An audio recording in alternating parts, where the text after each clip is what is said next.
Hi everyone. Going back a year or so, 2 years, I used to do a lot of these videos. But of late, I want to talk about depression and PTSD and trying to grieve for my dog. Now, what some of you might not realise, and going back, like I say, years, a lot of people, I had quite a big following on YouTube talking about things. Now, as a lot of you will know about my mental state of late, I got diagnosed in 2012, 2013, when I'm not sure which, can't remember now, with post-traumatic stress disorder and basically a mental illness, a major depressive disorder, and going all the way back, when I was speaking to my therapist and stuff like that, I had a lot of trauma when I was growing up. A lot of people might not be, a lot of people will probably understand where I'm coming from, but as a little kid I was bullied a lot. I got put in hospital by a gang of boys who just picked on me constantly because I was very quiet. I was on my own. I did have friends, but they never supported me. Now, when I say that, I'm talking about when I was very, very young, and so I had a lot of trauma going back there. But my PTSD started, and my major depressive disorder goes back to my time in Northern Ireland. Now, I've got friends which were there, which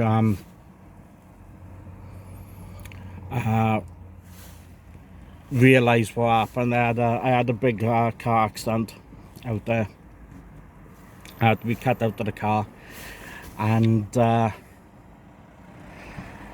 got told by the doctors I could never play rugby again, which was a massive kick in the teeth, really, because I love playing rugby. And but going back there, my depression was there. I didn't know, but that was the first time I put a pistol in my mouth. I put a gun in my mouth because I wanted to end it all. So that's going all the way back to 1994, 95, and 95, I think it was. And like I say, there was a lot of trauma. There was a lot of issues to do with the IRA at the time. For myself, I had to go to court as a witness, and while we were in court, the people which were arrested for the riots were being trialed at the very same time, and there was IRA people there which had clicked on to who we were, and quite a shitty thing anyway. But anyway, going all the way back then, that's when I first tried to take my life, and but a friend of mine came in before I pulled the trigger, and I snapped out of it. But a lot of things started happening after that. I went to Aldershot, and that was a major. At the time, I was struggling really badly mentally. I didn't want to be in the army anymore. It was, yeah, I basically lost the drive. I had lost everything. It was a bad situation. But anyway, going on, I've tried to take my life a few times, and something always stopped me from doing it. The most stupidest one, which I was telling my therapist about, was I tried to hang myself, and because my eyes were bulging, I thought I was doing it wrong, so I stopped, because I was like, good God, I could feel my eyes and all that, and so I stopped that. I didn't, but I have since tried to take my life. It's a very much ongoing battle. I'm on serious medication. So moving on to squiggles. In 2009, I came back from Bahrain from being an instructor out there with dogs, and I went on to the 2012 Olympics, and I needed a dog, and Andy said, look, I've got this black Labrador, and it was funny, a really funny little story the day I met her. I put her in the cage in the car, and I left, and I picked her up off the M4 motorway on one of the junctions, and I was driving back, and I looked in the rear view mirror. I was like, she's not there. The hell is she? So I looked behind me, and she got out of the cage, and she had her head out of the window, and I thought, you cheeky bugger. And when we got back to my house, I opened the door to let her and Jake, another Labrador I had, opened the door, and she ran straight into the house. Now, prior to this, she was always in a kennel. So I opened it up, she ran straight into the house, jumped on the furniture, lay on her back, and started rubbing herself all over my furniture. And I fell in love with her.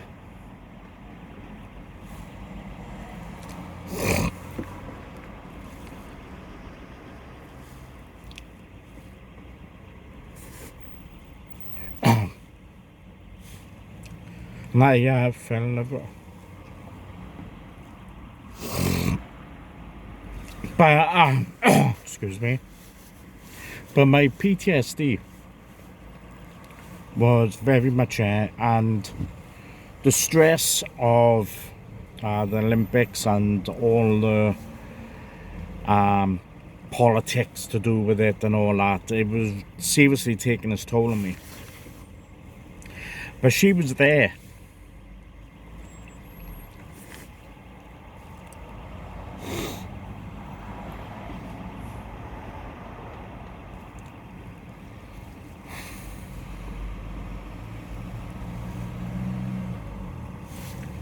Excuse me. She was there as a tower of strength, and I had her for 11 years. And when I was having really bad episodes, I'd be in the corner crying my eyes out, not knowing why. It would just come on, and my depression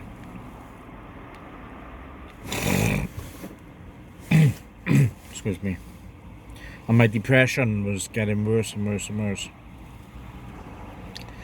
and I'd be having major flashbacks, I'd be having nightmares, but she was always there. Like I say, she was a tower of strength. So when you live on your own, and you become dependent. And I became dependent on her.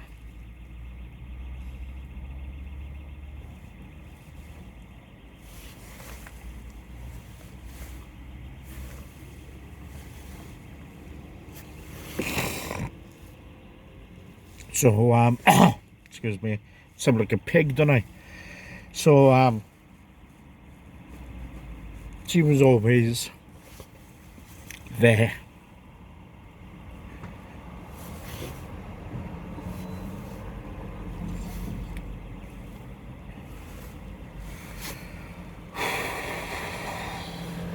Give me 2 minutes.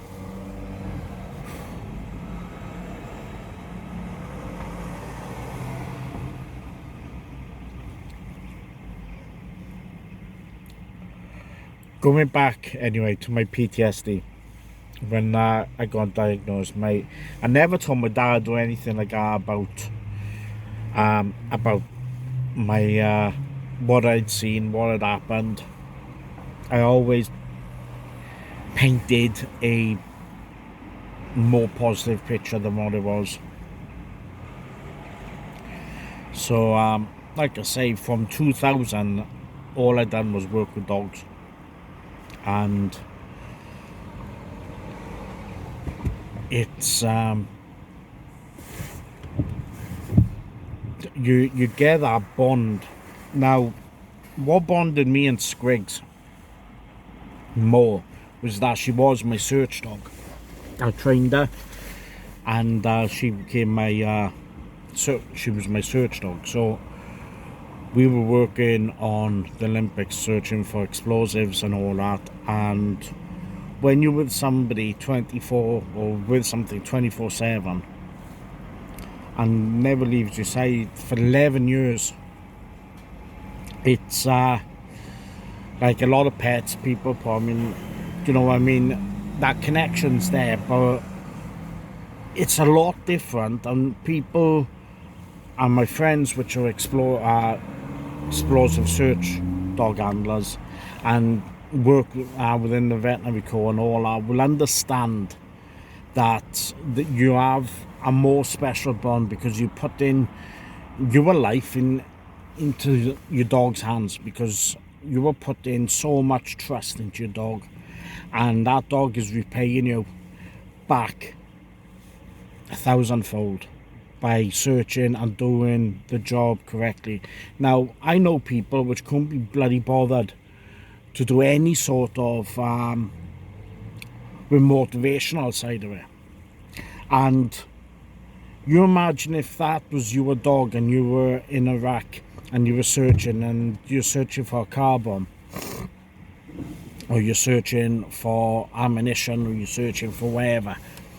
That is when things are different, much, much different.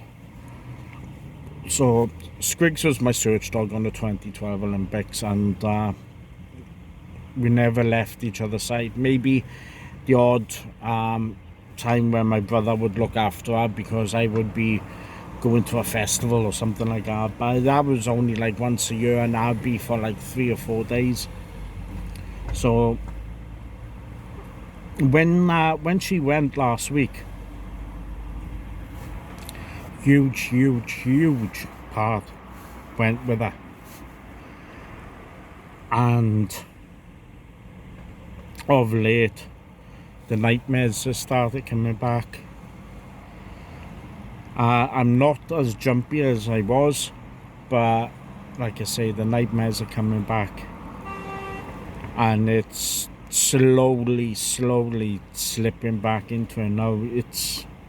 It's hard, and I'm doing this video to bring awareness. I set up my website to bring awareness, and people really need to know that there is people out here to save you, who can help you do whatever. Without my medication, I'd be gone. I would have been gone a long time ago.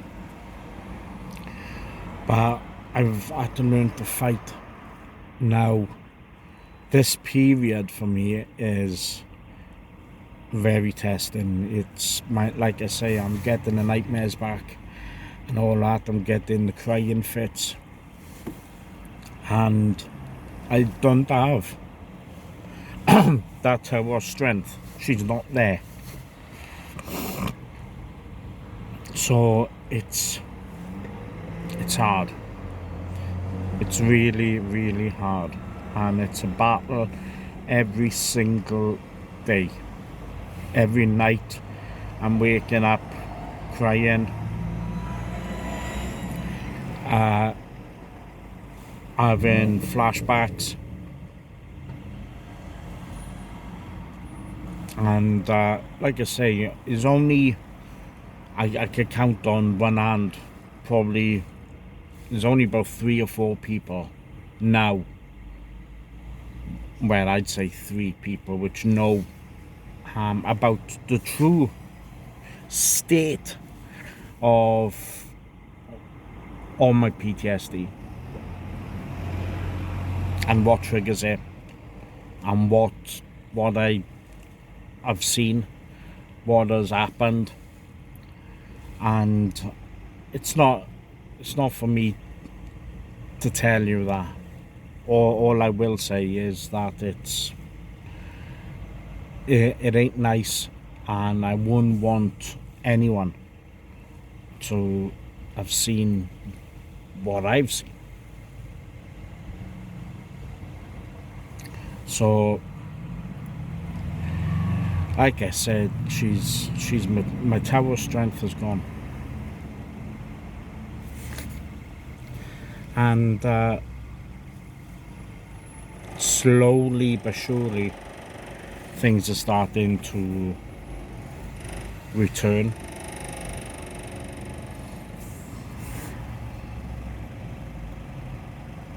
And it's hard. Really, really hard. But people with PTSD need to realize you've got to talk. Now, talking's not always going to be the main thing. You might have to have medication like me. I'm on antipsychotics and depressive. I got problems with my stomach, I got injuries from my back, my knees and all that, so my hands. So that's why I don't play guitars and all that anymore, because the pain in my hands. A lot of soldiers go through it, you know what I mean? It's the wear and tear of doing all that. But what I want people to realize is that every operational tour you go on, for me, I was stationed, I was posted to Northern Ireland, so I did 2.5 years in Northern Ireland before I went back there to work with the bomb disposal with 320 OD in Belfast. And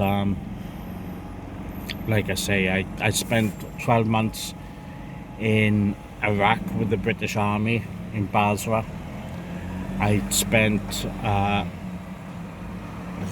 10 months in, well, 10 months, between 10 and 11 months in Baghdad, working for the Americans out there.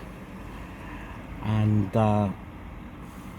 Bosnia and Kosovo, I spent three years there. I do a 12-month tour, have a break, do another 12 months. What I used to do was have 6 months tour out there and extend for another 6 months. So I would do 12 months, then I'd have paid leave, and then I would go back out there and do another 12, and then same, and then another 12. Bosnia, I was with the Royal Artillery in Glamok. So there was like I say, I've been to a lot of places, but when you're doing all that, what some people don't realise is when you're a soldier and you're serving, you put every single thing to the back of your mind. You've got other people which have seen the same things. You've got other people which have done the same things. So you're in a position where you talk about it, you get on with it, you have a beer, and you move on. But when you come back, these things come back with a vengeance. Because what you put in the back of your head, it's like filling up a cup at the back end, it soon starts spilling over.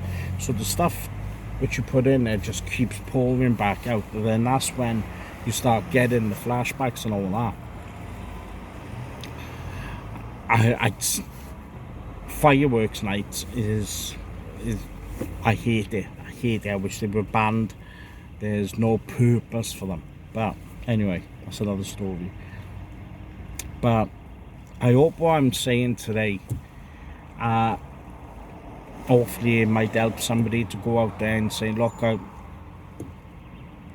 I'm struggling a bit. Go out there, talk to somebody, speak to your doctor. The first steps, when you sat there and you're thinking, right, I've got all these flashbacks, I'm having all these things, a lot of people expect them, the authorities and everything like that, to come to you. You've got to go to your GP. Go to your GP and tell them you're having suicidal thoughts. They will not lock you up. It's not. I worried and I didn't want to put up. I didn't want anyone to know about my stories and things like that. But when you go to your GP, they will listen to you. Mine listened to me and said the one thing which he turned around and said, I can sort out your knees, I can sort that out, I can send you to go and see a surgeon and things like that. But what you got to do, you've got to talk to your GP, speak to your doctor. Your doctor is there to listen and emphasize. Don't be ashamed to say, I'm having suicidal thoughts. You will not be put into a padded cell. It's stupid. This is the stigma which comes about. People think, oh my God, by saying these things, look, trust me, when you're in these positions, you have got to talk. And your GP is the one who will help you. They will advise you and they will turn around and say to them, can I be put forward to the Veterans Health? Can I be put forward to Mind? Can I be speak to somebody? They will help you, but you've got to start the ball rolling. There's no point sitting there going, nobody is helping me. This is the stigma which I'm hearing constantly about the forces. Nobody's there. They don't do enough to help. Yeah, there are places there to help. You have got to do it. Speak to the British Legion. I went there, right, and when I went to see to have my assessment with the Veterans Health, they were amazing. They turned around and they got somebody to speak to me about compensation. They got somebody to speak to me. Now, it's not about money, but what I'm saying is that these people turned around and said to me, you're entitled to this. Now, why I say that is that a lot of people worry about finances. Oh, if I go to the doctor, they'll strike me off work, I won't have money and all that. Trust me, it's not like that. The veterans, they will advise you. They are specialist citizens advice section to deal with people which are in the military and all that, and they will advise you, and it's the only way you can get yourself better. Pressurizing yourself about going to work and things like that and going, I've got to do this, take a step back and try and get yourself well, because that is the only way you're going to do it. But anyway, I hope this will help somebody. I had to talk. I want to bring it forward. So carry on supporting therapy through a lens. I'm there to try and bring awareness to these issues, and please, yeah, keep supporting. So I'll speak to you soon. Bye.